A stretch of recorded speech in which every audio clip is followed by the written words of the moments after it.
Good evening, Professor and students. My name is Natasha Daweston, and this is my presentation on worldview survey. I had the privilege to talk to one of my friend from work. She believes in Buddha, and I was so happy that she was willing to help me with my project, and I thank her for that. One of the questions that I asked her, which was very important for me, and I wanted to know what she thinks about it, was what happened to her when she died. I would like to know what she thinks about it, and her answers was, I don't believe in death. We Buddhism, we don't believe in death. And even though we die, everything is not finished. It's just a circle. The circle of life is just a refreshment for the next existence. And I said to her, this is wrong, because God is the creator of the heaven and earth. He is a spirit. For us, with the body, we cannot meet the Lord. We have to die and lose the body and become soul or spirit to meet Him at the end of the days when He comes back.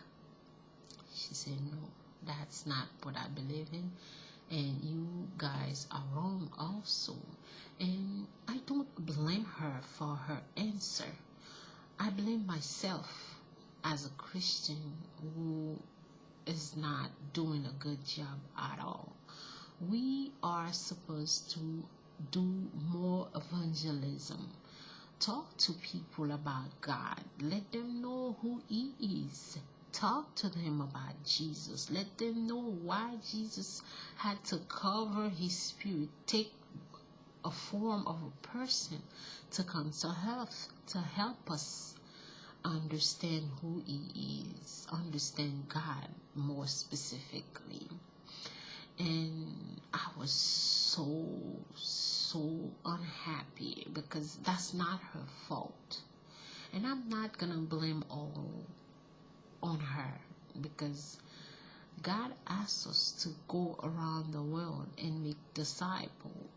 Even though I would tell her the truth, I know she would not believe it, because it's not only to talk to the person and the person will become a Christian.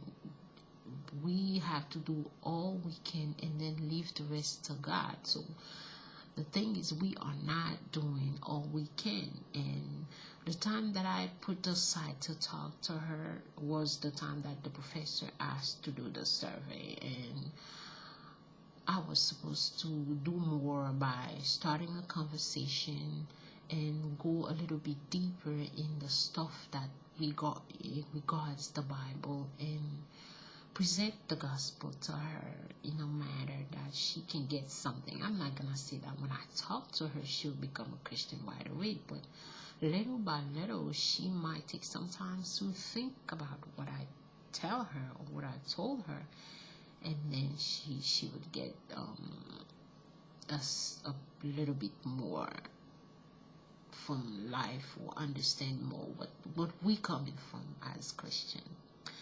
And I had the privilege to talk also to a Jewish Orthodox, and the guy was not able to talk to me because he was busy and taking care of clients from the library. And then I handed him my questions, and the question that I really wanted him to answer, and I was happy he was willing to answer, was, who is Jesus to you? And he said, Jesus is just a man. And I said, Jesus is not just a man. He's God. He's the Son of God. He's God that take a form of a person and come to die for us, and to give us the opportunity to reconcile with God the Father. He said, no way, I don't believe in that. And I said, it's okay if you don't, but this is the reality. We cannot change what reality is. You have the right to believe what you have to believe. And what I'm telling you right now, I don't know, you might think it the wrong way, but this is the truth, and this is what it is. We have to believe in. And I believe that as Christian, we are supposed to put ourselves a little bit more, be more available for God so He can use us. And I believe that after I spoke to Him, I give Him something to think about. So that's what we have to do. We have to go out there and give people some things to think about. Because when you talk to somebody, they're not going to become Christian right away. But little by little, the word that you are giving them, it's building somewhere. And when they sit and think about life, they will remember some of them. So we as Christians, I would think that we have to do more. We have to be a little bit more creative. Like, I love the fact that in YouTube we have preachers putting sermon out there for people to listen to, and we have people on Facebook doing the same. And we have to talk to our co-workers and let them know what we believe in, and pray that God will use what we say in His name to open their heart and help them believe in the gospel. Thank you.